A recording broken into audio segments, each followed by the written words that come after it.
My first plugin is not really a stock plugin. It depends on how you get Pro Tools. Actually, if you just bought your license, you might not have this one. But if you're an active subscriber, you have the Pro plugins from Avid, which are great. And I was going to talk about the Pro Compressor because it's on every session that I have. So this is the way it looks. It's basically a compressor plugin, and because it's from Avid, you also get to play around with it in DSP using your HDX card if you have one. And it's just a great all-around compressor that sounds great and just does the job that you expect from it. And I don't have to tweak for very long because it's just, it does exactly what you think that it will do. So I will only play around with it for a couple of seconds and then I get exactly what I want. There's a bit of history on the Pro series, that the algorithms that are in Pro Compressor, Pro Limiter, Pro Pro Expand, the right? gate, Mm-hmm. The Pro series are from Channel Strip. So one of the things I think, first of all, I think on everybody's list is going to be Channel Strip, but you don't have to buy it, so obviously it's not for this call.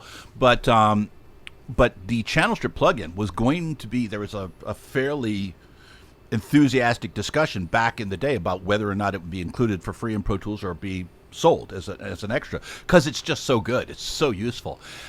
So Channel Strip itself is free, but what we did was we took the Channel Strip algorithm and then added more controls, which is what differentiates between the Channel Strip's compressor and this one, because it's night and day. It's completely different. It's a different experience, and I agree with you that the Pro Compressor is great, but it's interesting to note that its roots come from Channel Strip. So if you know how to use one, you're going to know the other. Yeah, I didn't know that. That's good to know. The controls, Andy, is a really interesting thing about this compressor, because I reference this whenever I write the articles about the plugins to take notice of, right?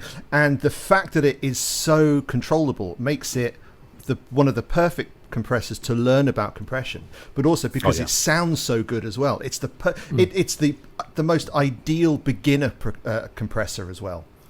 It completely is. So if you take, and one of the big differentiators between this and, for example, Channel Strip is so small you might miss it.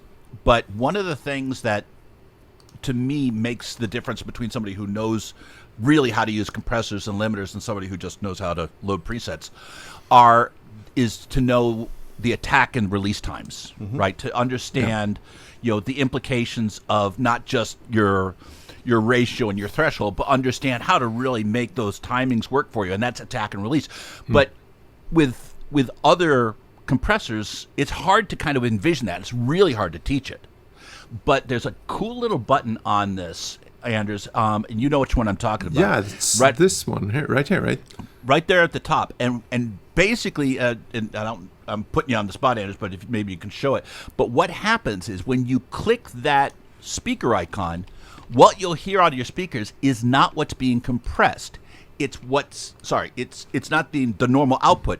It's what's being attenuated. So if you want to kind of flip the signal and hear what's being lost, so that you know what that compressor is cutting out, it's a fantastic way to kind of start to really get a sense of how those parameters affect what is actually being attenuated.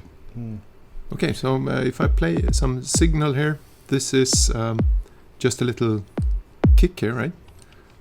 And if I turn on the speakers here, you might barely hear it. But if I turn down the threshold slightly, you can hear the compressed signal, which is just awesome. So do me a favor, take the attack and bring the attack time way down, so it's cutting the initial. With the speaker on or off? With it off. Okay. All the way down. Yeah. Okay. Now what's happening here is it's basically crushing the whole thing, right? Well, it's not crushing and not doing a lot, but it's not weighting, it's not easing into the compression. So you're going to lose your attack, right? So now go ahead and flip it, and go ahead and turn on the speaker. I had to restart. I haven't selected a great loop for this. It's all right. Okay, so you hear that click of the initial impact, right? Which means that's being cut. Now, what Anders is going to do is he's going to raise that attack time until you don't hear that initial attack.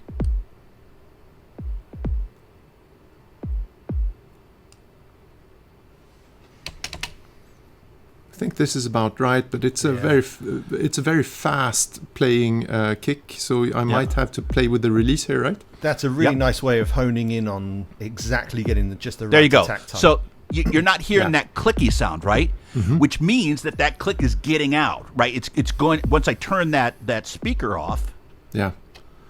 So let me turn that speaker off and listen to it. The signal coming through now. See, there you go. You're getting the attenuation, but you also get the pop. And that's something that's really, it's not just when you're learning it, but even professionals have a hard time getting that magic number. And that one feature, that one control, maybe more than almost any other, really makes the Pro Series. And the Pro Limiter has it. All the Pro Series have the same kind of feature. It's super, super useful.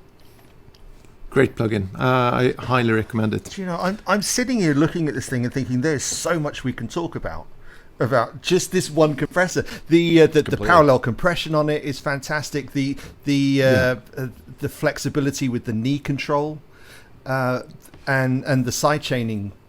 And this is also a button the depth button, which not every plugin or every compressor does have. I don't think I've seen that. I don't think I've seen like a limiter on the amount of compression on any plugin. Oh, there's a couple out there, but this is it's not a standard thing. That's for sure. It's so freaking good. That plugin is so freaking good, and it sounds nice as well. It's really nice and transparent. It's fantastic plugin to learn with. Yep, and as you say, it's to learn. You really get the visual feedback, and you instantly hear, and you can dial it in so quick. Yeah, and it's not particularly expensive. I think it's about $100 to buy. Yeah, anyway. if you're not an active subscriber, I'll just check it out on the website now. It's hard. Yeah, it's harder to find them individually, but it comes free as part of the subscription model, not the perpetual, which is a shame. But it comes as part of the subscription.